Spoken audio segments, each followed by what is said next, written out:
Besides providing light as cool white or with a rose-toned color, fluorescent tubing is also known as being a very low energy consumer, which is probably why we find it in so many homes, factories, and offices.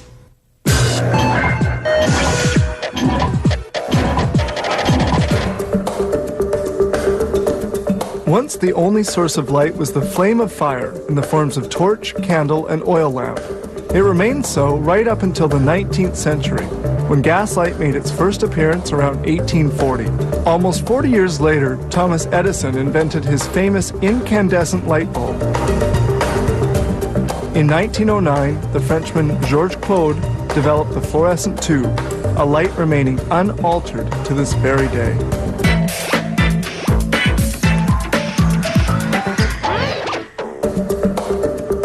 Did you know that mercury permits us to see in the dark? The production of fluorescent lamps is highly complex.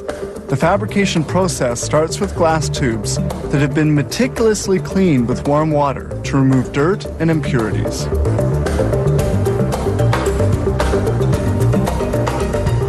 Then the tubes have to be specifically shaped with a folder shaper.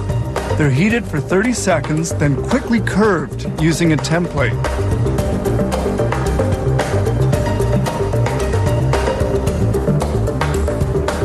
This automated machine can bend 14 tubes a minute.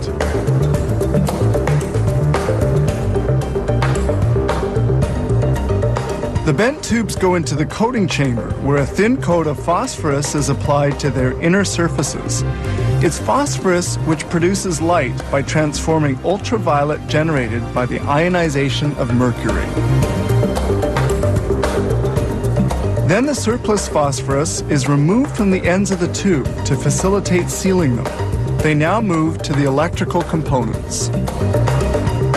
The cathode mount is made in this auto mount. Here they make the wire carrying current from the mount. The wire carrying the current is shaped.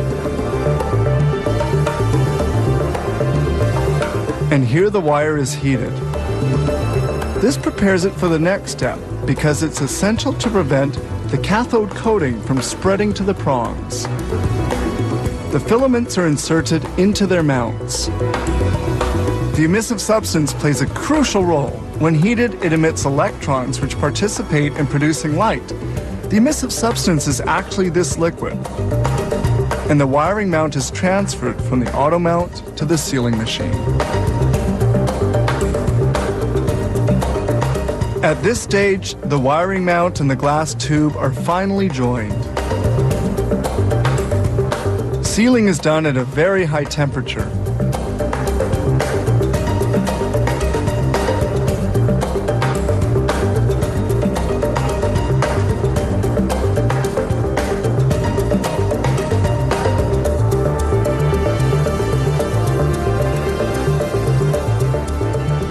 One important step remains.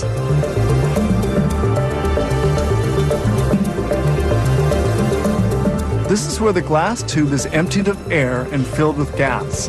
This machine also decarbonizes the tube and introduces the drop of mercury, essential for producing light.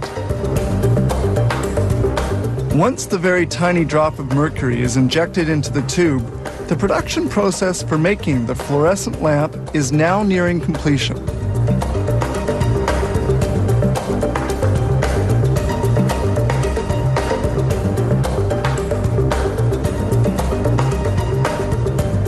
But one step still remains. This threader positions the wires for insertion of the tube cap, which serves to establish electrical contact. The tube cap is placed into position in preparation for sealing. The cap must not only be securely attached, but also installed in a watertight way to eliminate any risk of leaking. The capper permanently seals the cap onto the tube, and it's all finished.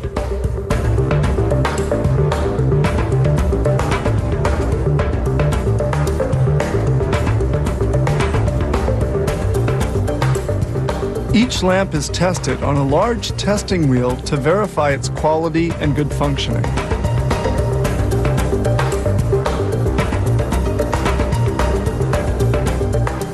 And once the meticulous inspection is over, the fluorescent lamps are carried to the packaging department.